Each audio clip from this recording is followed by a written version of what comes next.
Another week, another screaming from the sidelines. And this is one of the most wild intersections of sports that I can think of in a while. We're like closing in on the NFL regular season, college basketball starting up. Of course, the NBA is in full swing. The World Cup is going on in the winter for once. And I just spent some time watching the Mexico Saudi Arabia game along with Poland Argentina, and I was sad to see Mexico get knocked out at the very end.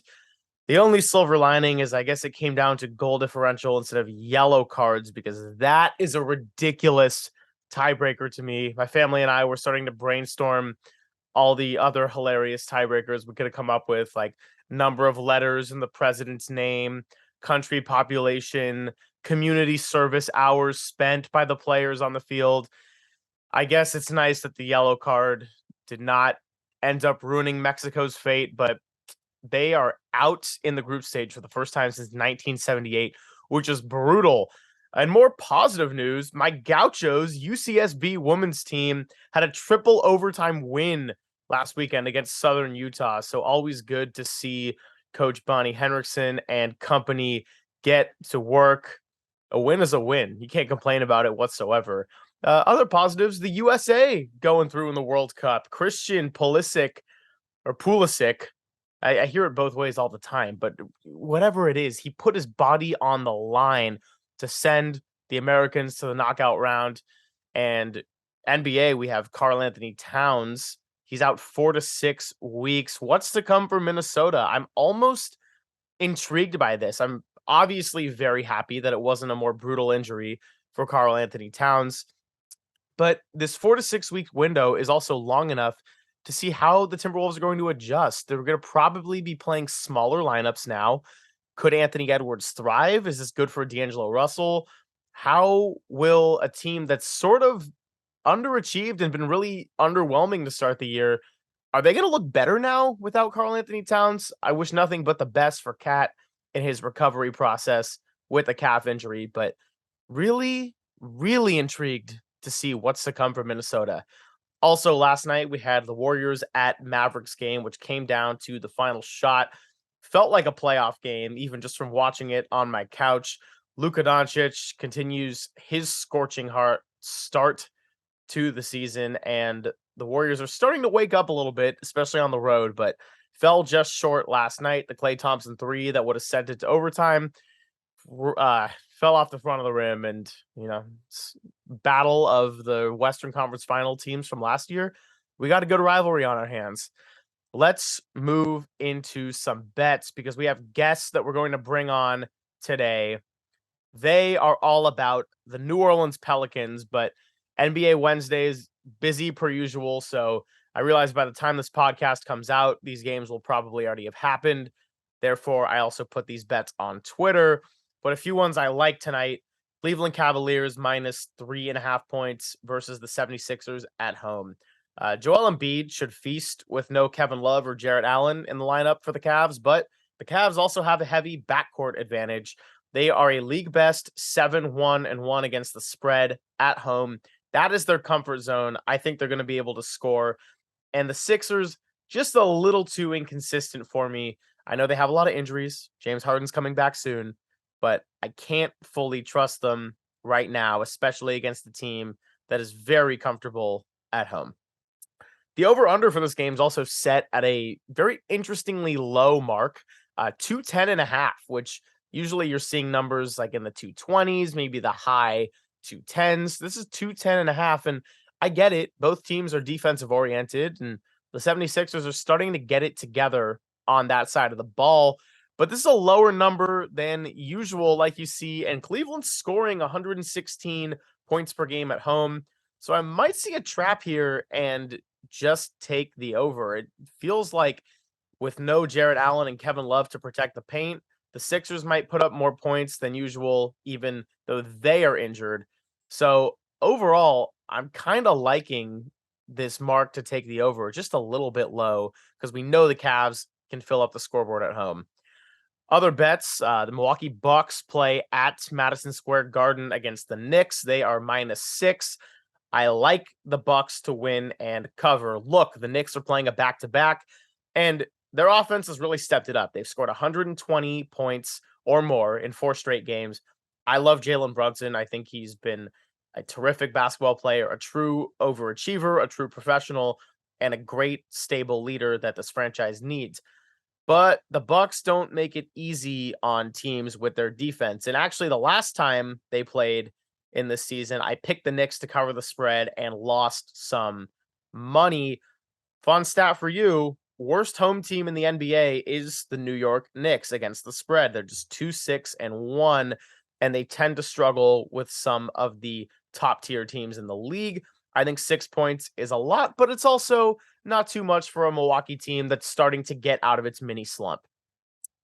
Nets versus Wizards at home, also -6, and I also like the favorite. Now, why? It's hard to trust the Nets, but just like that, they have the top field goal percentage defense in the league, 44.4. That is quite the turnaround under Jacques Vaughn. And last time they played the Wizards, they completely dismantled them without Kyrie Irving. He was in the middle of his suspension. But I'm not concerned with whether or not he's playing because Ben Simmons is all of a sudden looking much, much better. I don't think the Nets should have any trouble tonight. It's going to come down to effort. Kevin Durant is playing fantastic basketball. I think he's leading the NBA in total points, I saw this morning right now. So kind of flying under the radar of another great season for Kevin Durant. I don't think the Wizards are enough of a threat. I like the Nets -6. But yeah, I know it's a risk trusting Brooklyn. Last one I have, well, kind of last two.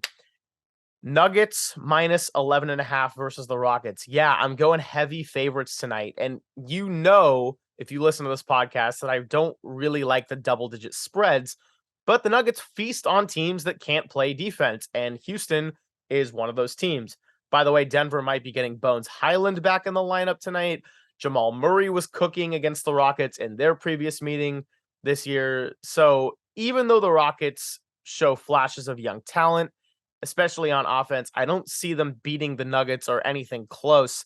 If the Rockets can cover the spread, it's going to be Denver beating themselves. And last thing I'll say on this game is that the over-under is 231.5, which is high, but I also would lean the over here because if the Rockets want to be competitive, they'll have to put up points, and I think the Jokic, Murray, and potentially Bones Highland trio could have no problem picking apart a young, inexperienced, and currently struggling Houston defense. So that's what we got on the bets front tonight. Sports are happening all around, but enough of me doing all the talking because the first time in a few weeks, we have guests, and they are here to talk about the New Orleans Pelicans. Let's bring them in. Well, let's bring in not one, but two great guests on the Believe Network to talk about the New Orleans Pelicans. I am very excited about this because the Pelicans, as some of you know, were very high on my Western Conference preseason list. I think I picked them to finish 4th in the West because I see all that potential. I see the leadership coming from CJ McCollum. But now we got two people here who know a lot more than I do because they are all narrowed in on this team from New Orleans. First, we got Daniel Sallerson, who is a studio host, does ESPN radio. He's a podcast producer. And alongside with him, we have Rel Myers, who is a co-founder of the Pels 12 and also hosts the Rocky and Rel show. What they do have in common now is that they got a show on Believe called Pels and Whistles. Love the name. It's a lot of fun, and it's perfect for any fan who can't get enough of the New Orleans Pelicans. I would like to welcome you both to Screaming from the Sidelines and just thank you for being here. Thanks for having us. Thanks for having me, Greg. Yeah, so let's get right into it. I mean, Pelicans, I put together a bunch of fun little notes on them. Coming into this week, they were just one of 3 teams, along with the Cavs and the Suns, who ranked top 10 in both offense and defensive rating.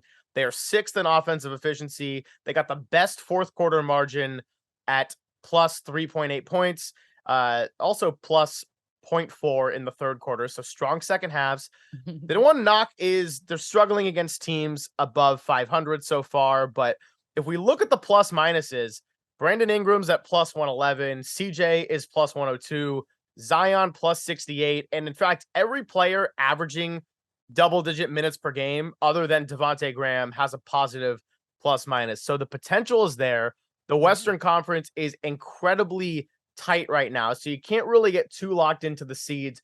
But given what's happened with the injury carousel, you can't really ask for much more at this point in the season. I guess I'll go one by one, and for the sake of no weird audio overlap, we'll go Daniel, then Rel. Just give me some first impressions or recent impressions of this team.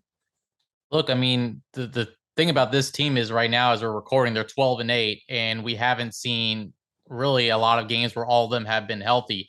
We've seen JJ McCollum now miss a few games. Zion Williams has missed a few games. Now Brandon Ingram has missed a handful of games. So we haven't even seen their full potential yet as a team coming together. Obviously, they had all the momentum from last year, being a team that started 1-12, made it their way into the playoffs after winning 2 play-in games. And so now you thought for this year, okay, how are they going to make that leap? Is their goal just to not make the play-in? Is their goal to be a top 6 team? Is their goal to be a top 4 team as you predicted and get home court in the first round? Where is the trajectory of this team? And right now, for them to be 12-8, with really haven't had a large sample size of all their 5 starters playing together, it just shows a lot about the depth of this team and what Willie Green's been able to do. You look at guys like Herb Jones that always steps up defensively. Jose Alvarado off the bench has been really good. Jonas is always stacked there at center. So again, all these guys complement each other really well. And I think them sniffing that playoffs last year really kind of helped them give themselves confidence, knowing that if they're healthy, this is going to be a really hard team to beat. Yeah, Said go a ahead, Rel. mouthful. Anything to Yeah. add? It's like you said, a mouthful. Yeah, there's not too much I can add, I don't think. But yeah, like you said, we're 12-8, and we like to break things down to 10 games at a time. So the first 10 games, we were 5-5, and then the second 10 games, 7-3. So we're definitely trending in the right direction. They got some improvements and things they need to work on, but again, we haven't really seen a fully healthy team for more than maybe 15 of the 20 games. So there's a lot of upside there, and I can definitely understand why you'd have them at 4. I like the number 4. I think that's good. That's a good spot to have us in. But with the West being so packed already, just a quarter into the season, I'm not sure seeding is going to matter so much in the end. But they're looking good so far. Right. I mean, it might come down to the final 2 games of the regular season to determine whether you get a 3 seed or a 7 seed. I mean, it could be that packed in the West. We're seeing a lot more parity. Now, it's impossible to mention, or to not mention rather, Pelicans and injuries in the same sentence right now. And one question that I have really for both of you is something I've thought a lot about, which is, of course, Zion is the generational talent. He is the irreplaceable piece in terms of his build, his talent, just the type of basketball player he is. But the way I see this Pelicans team is really CJ is that true difference maker when it comes to winning time. And it's like when Zion gets injured, they can almost go back to what they did at the end of last year that ultimately got them into a playoffs and force 6 games against the favorite Suns. So what are your thoughts, either of you, just on that philosophy that really CJ is the guy as great and as high of a ceiling as Zion's got? Do you want to? I'll take this one first. You go ahead, Rel. As awesome as CJ is, and as great as he's been for us, I think that the guy's Bi. I think that he's more the X factor for us. There's been a lot of times we've seen where if Bi missed a game, we didn't really know what our identity was. We didn't really know what to do, what the game plan was without him, I guess. So I would say CJ would be like an interesting pick for that, but my pick would be Brandon Ingram. Yeah, that's a good point, Rel. And you saw it last year. I think, man, the record without Brandon Ingram was really bad, like something along like 5-14. Like if Brandon Ingram's rolled out, you're in trouble. But that's also without Zion playing the entire season. I think they all have unique skill sets when it comes to this team. And I think the goal of all 3 of them is obviously they complement each other well. I mean, with Zion, what he's able to do with bringing up the ball, driving to the lane. His passing has been a lot better. Bi, more of that ISO situation where you give him the ball with 10 seconds left on the shot clock, get him from the mid range. It's basically locked down for him. And then CJ, you talk about the leader, the point guard, his ability to shoot. So I wouldn't necessarily say that one has the biggest difference over the other. I just think when one's out, it's how the other 2 can then complement each other for this team to continue to win. So, I mean, that was the goal for all those three guys. You have three guys that have the potential to score 30 plus points each night. So it's a challenge to get all those three guys in the rhythm at the same time. So I don't really know if one or the other maybe decides something more, but I agree with Rel that BI has been that guy in the last couple of years when he is healthy. When he's not, this team has struggled a little bit, but it's been a little better this year just because they have a healthy Zion for the most part. And most of the team's been healthy off the bench too. So you have had those complement of players that help him out when he's been absent. You know, it's interesting because when you mention the conversation of underrated NBA players, that can become real tired real quick because if you're constantly mentioning how somebody's underrated, at a certain point, it's like, are they? I would say Brandon Ingram is one of the more underrated players in this league. And I don't know if some of it has to do with took him some time to grow, maybe a little bit of a slow start on the Lakers. He was getting compared to Kevin Durant just because of his build. And it's like, dude, nobody's Kevin Durant in this league. But yeah, when he is on the Pelicans and he's fully healthy, I mean, just a guy that can quietly put up 27 points pretty easily. Big piece for this team. Big reason why they were able to win a couple games against Phoenix in the playoffs last year. So, yeah, he's been going through the cycle, had the concussion. Now he's still kind of working through some of the injuries. But like I mentioned a few minutes ago, leading that team in the plus minus category, that's always a really telling stat. I don't think it is a complete indicator of just how somebody impacts the floor because a lot of it has to do with lineups, but I think it's a really important stat at the same time to tell individual impact in a team game.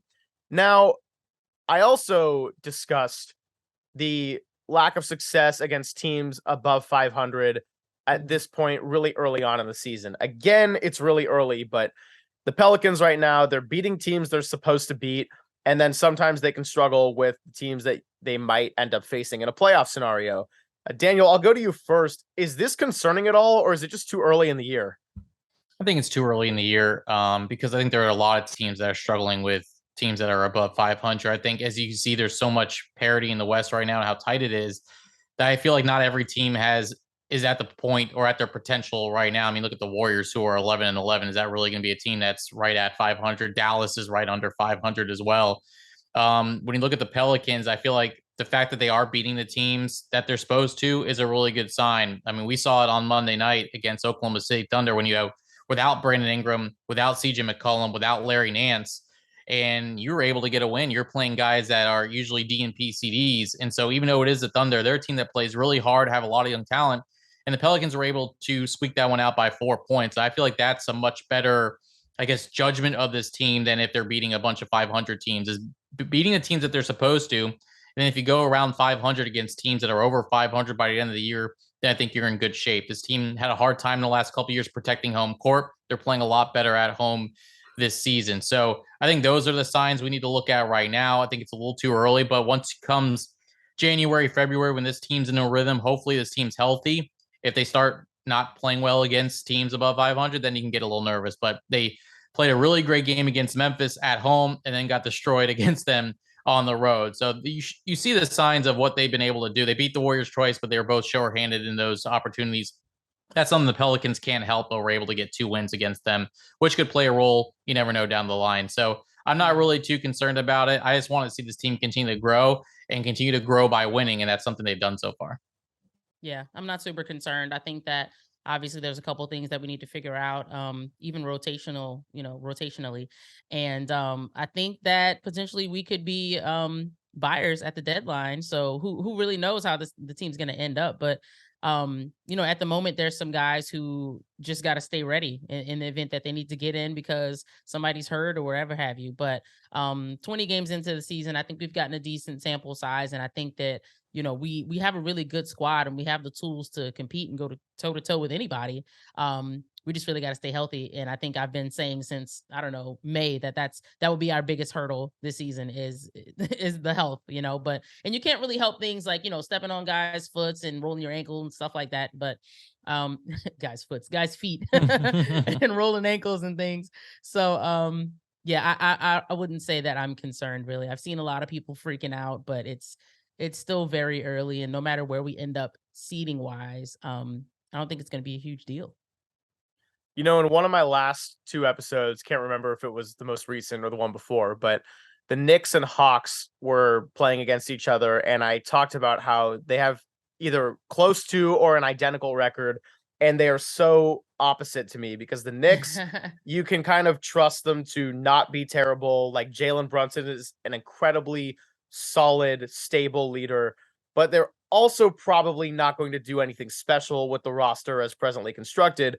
Whereas the Hawks, sometimes they look just horrendous out there and they can't play defense. And Trae Young is shooting so inefficiently.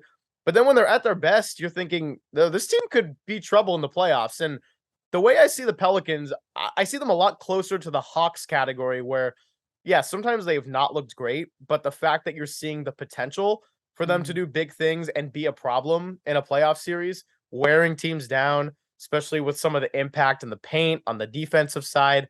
I think that's an incredible sign for a young squad.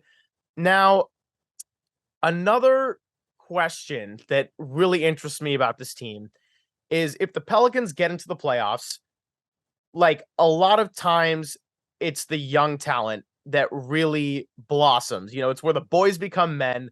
For example, Herb Jones just shut down SGA the other night, and SGA is having just a freakishly insane season on the offensive side. So you got Jose Alvarado, you got Herb Jones, you got Devontae Graham. Who are your eyes on if the Pelicans make a playoffs as an X Factor young player taking that next step? Ooh, You I want to go, think. Rel? I got one. If Oh yeah, go ahead. I think it's gonna be Trey Murphy in his second year. Trey Murphy is a guy that's really stepped in, especially with the injuries. He's been getting a lot of opportunity in the starting lineup, and this is a guy that not only can shoot the three, but you're starting to see him go to the rim a little more. You're starting to see him dunk on guys. That confidence is there with him. It was one of the things he wanted to work on the offseason was kind of elevate his game and not be just a shooter. And we saw the other night, I believe he scored over 20 points in the win against the Thunder. This is a guy that's oozing with confidence right now. This is a guy that really benefited from having a playoff experience last year. I think a lot of the guys did. You mentioned Jose Alvarado, Herb Jones, Trey Murphy, guys that have never been in the playoffs before, not only getting the 2 play-in games, but getting 6 games against the best team in the Western Conference. I think that really helped them this offseason kind of know, all right, now I know what to expect. Here's how we can get to the next level. I think Trey's taken advantage of that. When he's been healthy, he's been shooting really well.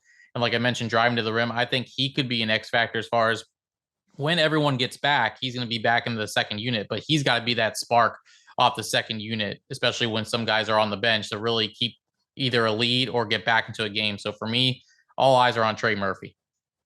I like it. For me, I think we're going to continue to see Dyson Daniels get some more minutes, and I think by the time we get around to the playoffs, I think he's going to be huge for us.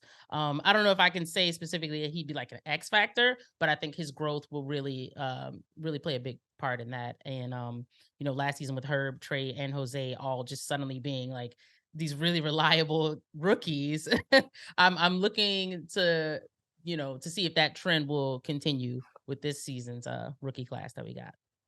I love both of those answers. I think Herb's probably the obvious answer just because we've seen it already a little bit last year in the play-in and playoffs, but bringing up 2 names, like this is the kind of stuff I want to keep in the archives. So when the Pelicans make it to the playoffs, I'll be clipping these videos and putting it out there like they knew from months ago. Yeah. Yeah, no, it's fun. And when you get to speak with people that really dive into a team, like that's the kind of things that just really get my gears turning when I'm looking at it. Okay, so back to the present. Brandon Ingram and Larry Nance are questionable tonight, and the Pelicans do play the Raptors. Raptors are favored by just a point right now. Really interesting slate of games this week. I know they also get to play the Nuggets at the end of the week, Mhm. but in terms of tonight, or at least in the next few games, what are you looking for from this team as they continue to navigate through this injury? I don't know who wants to take this one first. I can go first. All right. So we got Raptors, Spurs, and then Nuggets. If we can get 2 out of 3, that'll be awesome. We were talking about this on our last episode, how I just don't really know a whole lot about Toronto. They're not really a league pass team. I don't really I never say, hey, I'm gonna watch this Raptors game. But I know they got some really solid guys that are still there from their championship season and everything. But I'm just looking for us to continue to take care of business and beat teams you're supposed to. Like the Spurs, they're not a team that should be beating us right now. So we need to go ahead and beat them again, get that out of the way. With Denver, I'm not really sure how we're going to match up against them. There's some nights where it's a big Valanciunas night, and there's some nights where it's not, and he plays like 13 minutes. I don't know how we're going to fare in that, but yeah, we just have to keep taking care of business and winning games we're supposed to. And then every now and then you'll win some games that you weren't supposed to. Yeah, I think 2-1 is obviously the goal here in these 3 games. Tonight might be the best night as far as getting that second win. I think Spurs should be a win on the road. Denver's a really good team.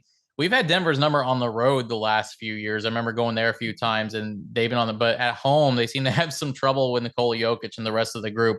But tonight should be interesting. I know Toronto has been hurt a lot, but of course they get all their guys back when they face the Pelicans. That's how it always goes. When you're looking to get back, they always say, I'm going to circle the Pelicans, because it seems like all the stars come back at that time. So Pascal Siakam had a double-double in his last game. That's going to be, I think, the biggest challenge for the Pelicans is who's going to be that guy that guards Siakam.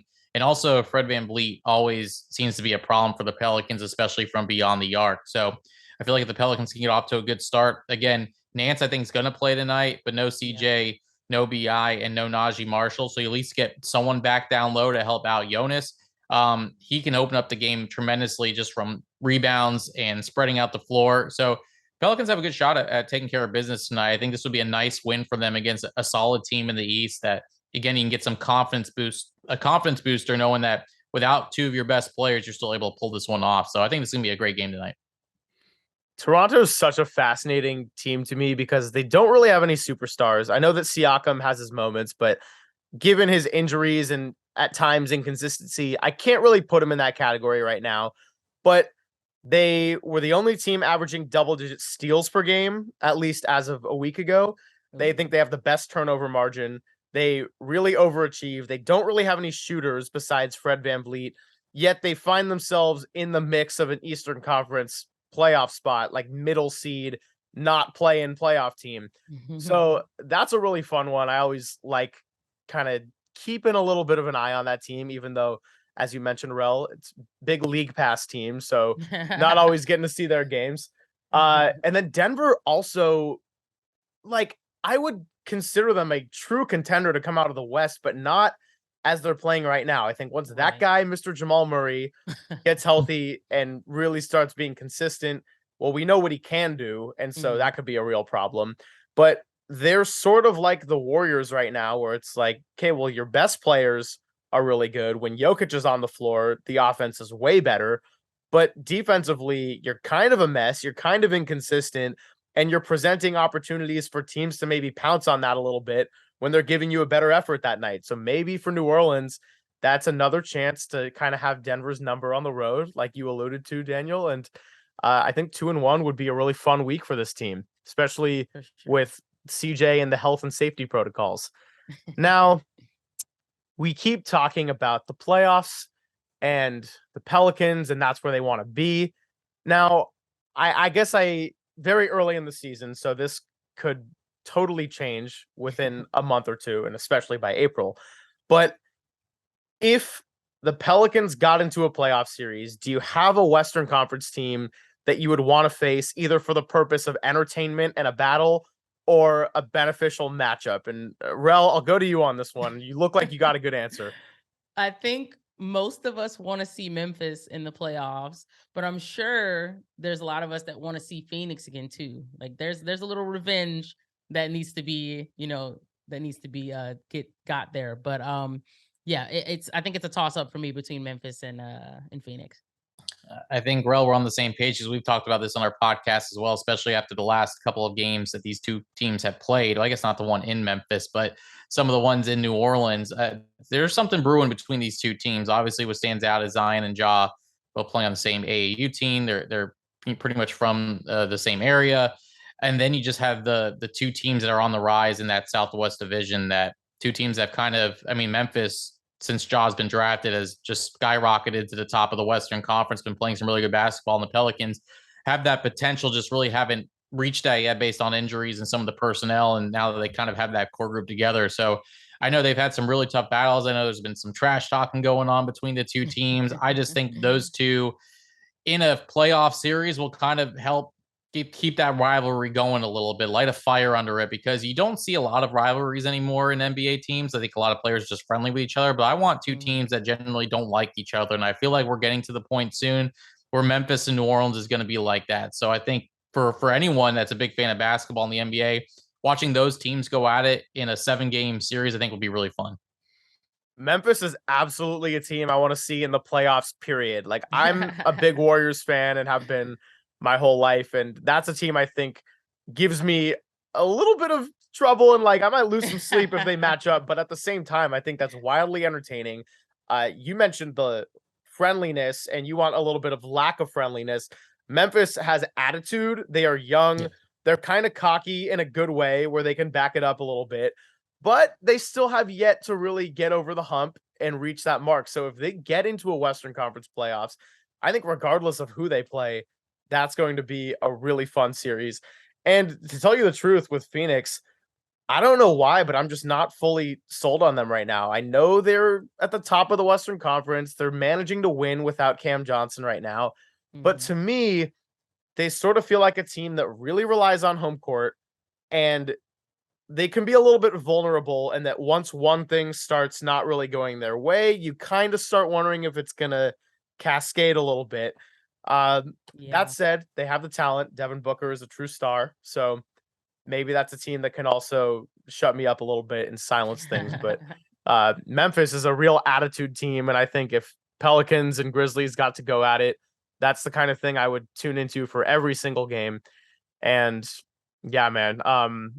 Okay, going off of that, is there anyone you would least want to face? Not really. Not at the moment. Not afraid. Not afraid of anyone. Good attitude. Winner's attitude.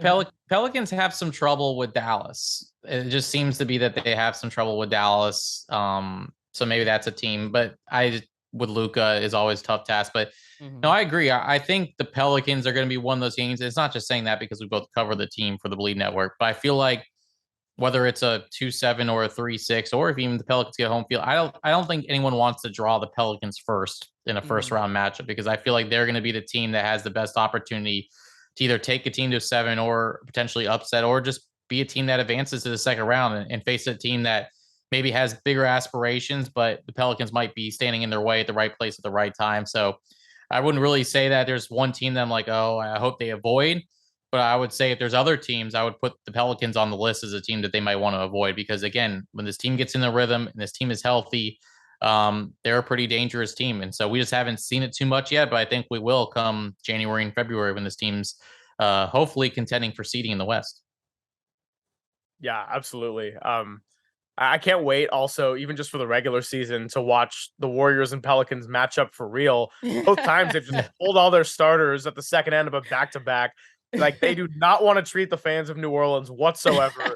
Steph Curry, Klay Thompson, Andrew Wiggins. So even in a regular season game, I'd be excited to see how that matchup went down if you have two healthy and non-resting rosters. Right. It's been nuts. And people are, there's theories, which I would call conspiracy theories, because people are like, what are they hiding from the Pelicans? And there's something they really like about the matchup, or they don't really like it. I'm like, I don't know that they're really that worried about us, but it is odd that they would rest all those guys both times. I just don't think they care really about the regular season. I think they know that they got to be clicking by the time they get to April and be healthy and ready to go. And wherever seed they are, they're comfortable with that. I don't think they really worry about, I mean, it does kind of not ruin, but it does kind of, tarnish the regular season a little bit for some teams that do this, because, I mean, when they did the first time, they were on the brink of a winless road trip. It was like a 6-game road trip, and they still did it. Like, doesn't matter to us. If it did matter, then they would play them to try to get one win. So clearly for them, rest in health is way more important right now than climbing up the Western Conference standings. So I think that's where I kind of lay it. But it was disappointing. I mean, there's a lot of people that pay a lot of good money to go see Steph Curry, and the fact that it happened twice here in New Orleans, I mean, that's the downfall right now, load management and everything going on with that, especially this early in the season. I think is kind of disappointing to see that because, like you mentioned, the Pelicans really didn't have an opportunity to kind of see where they're at compared to the Warriors. So those 2 wins, yeah, they beat them, but when you look back at it, did you really learn anything from those 2 wins? Not really. Nah. You learned that Jordan Poole was going to take about 26 shots, but I don't know much else. And yeah, I can understand the frustration too, because you guys are both covering a team that is not putting out their normal lineups, but not by choice. Like it's always something. The injury carousel. I think the only silver lining here is that it's early in the season and the Pelicans are staying more than afloat in a really competitive Western Conference. But by the time you hit the All-Star break, and especially after, that's when you really want to see the full lineup. And going way back to the beginning of our conversation, when Rel, you talked about which tandems of those 3 stars are going to work the best together. I don't think you guys are going to have a clear answer until all 3 get to play extended minutes together. Yeah. So, yeah, I mean, well, I don't know if I got any other questions regarding the Pelicans, but this was all just so fantastic. I got to learn a lot about a team, and it's now a team I'm going to be kind of, for my bias, rooting for a little bit because this was a great talk. I learned a lot, and I feel like it's going to be a team that's really fun to watch. Like, who doesn't want to watch the CJ Zion Ingram show come April? So, we could end up being a guilty pleasure team for a lot of people. Yeah. Hop on board. There's plenty of room. Yeah, I could imagine. Last note or last thing I'll bring up, I suppose. I kind of joked about this with you in the pregame, but what are your thoughts on Anthony Davis talking about a tribute video? Like, I don't know why New Orleans doesn't do that for me. It was a little bit just pretending to be not self-aware. Like, I don't really get that. I don't think he is self-aware. I don't know. No. It's very weird that he would say that. Like he knows what he did. You know, like there have been other people that have requested trades, and like we love Drew Holiday. We have no ill will towards him, you know, but there was a certain way to do things and he didn't do it the right way. And then he didn't thank us. He didn't get a video. So we're even, you know, he got what he wanted. Except I don't know how many endorsements he's gotten since he's out there. LeBron's in all the commercials and AD's in none of them. So 80's got ruffles. He's got potato chips. So kudos to him for that. Those things. No one's eating in New Orleans. Those are the only things on the shelves are Anthony Davis's ruffles because no one wants to buy those. But no, it's like Rel said, it's like, what do you expect? You basically sabotaged a full season for the Pelicans when he demanded the trade. Like after that, it was a nightmare just being around the team. And everyone had to answer for him. Alvin Gentry, Drew Holiday. He wouldn't speak, but everyone else would have to answer the questions every single night about is Anthony going to play? Does he still want to be here? Where does he want to go? He joked about, I'll go to any of the other 29 teams when we knew there was only one team on his mind. And then when you don't thank the organization, the team that drafted you and gave you 7 good years or 6 good years, whatever, what do you expect? I mean, there's a way to go at it and there's not a way to go at it. And you know, I know some, even if you do get traded, some do get tribute videos or whatever, but his situation was not like a lot of people. And, you know, we had the Chris Paul situation too, a little bit different circumstances. You kind of understood where Chris was coming from when his trade went down. And heck, even we can understand the circumstances when the AD's trade went down, but it's just the way he did it. If he approached the team in a different way, really not bring it up, wait till the end of the year, or behind closed doors say, I'm not going to re-sign here. If you want to get the best for me, your best opportunity would be to trade me, and I'd be okay with that. But publicly demanding the trade, it just went sour from there, and it really ruined just a full season for the Pelicans. And I just think it was handled really poorly. So no tribute video for him. If it hasn't happened yet, it's not going to. That's all, folks. That's all, folks. That's all I'm supposed to say about it. It was on the heels of the Portland sweep season. Like, how do you sweep the guys in the first round and then you lose to the champs in the second round and then say, you know what? I don't want to do this anymore. Like, that was weird, especially because at that point, and I felt terrible for DeMarcus Cousins for suffering that injury, but all of a sudden I'm thinking they are much better without him. Like, AD could definitely stay right now. I don't know. The last thing I'll say is that I have to admit that the cheddar sour cream ruffles are incredibly addictive and a guilty pleasure. They are good. It's just there needs to be another player on the front of it for you to grab. So. Okay, I'll give you that one for sure. Awesome. Well, Daniel, Rel, thank you so much. If the Pelicans continue to do what they're doing and knock on wood, get healthy, then we're going to have to do this again. But I appreciate all your time and insight and just great conversation. I love when Believe collaborates with Believe. Yeah. Absolutely. Thanks for having us on. Thanks, absolutely. Man. And, for the rest of you, thank you for listening. I hope you made it to this point in the episode. And just don't forget to follow, like, share, subscribe. I'll put their social tags in the description of this episode so you can find them as well. And don't forget to check out Pels and Whistles. I've listened to some of the episodes. I know that they like cookie cake, for example. So yeah. A lot of good little nuggets you can find up in Pels and Whistles. It's a lot of fun. And hopefully basketball continues to be big in New Orleans this year. But until the next episode, just keep screaming. That's all I got to say.